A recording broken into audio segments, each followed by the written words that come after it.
वडोदरा के सरदार भवन लैन से ये खबर सामने आ रही है, जहां पर आज एक अनजान शख्स का शव पाया गया है। सरदार भवन लैन में शिव चैम्बर्स मौजूद है, जहां पर एक अनजान शख्स लहूलुहान हालत में पड़ा हुआ स्थानीयोों को दिखा, जिसके बाद तुरंत ही 108 की टीम और पुलिस की टीम को इत्तला दे दी गई। 108 की टीम वहां पर पहुंची और वहां पर जो अनजान शख्स पड़ा हुआ था उसे मृत घोषित कर दिया गया, जिसके बाद पुलिस वहां पर पहुंची और पुलिस ने इस मामले में आगे जांच शुरू कर दी।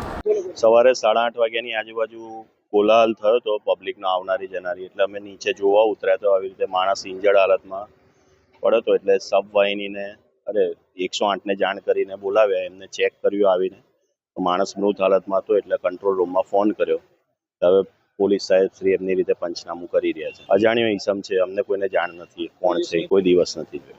हमसे जुड़े रहने के लिए हमारे YouTube चैनल को सब्सक्राइब करें और नई वीडियो की नोटिफिकेशन के लिए बेल आइकॉन को दबाएं।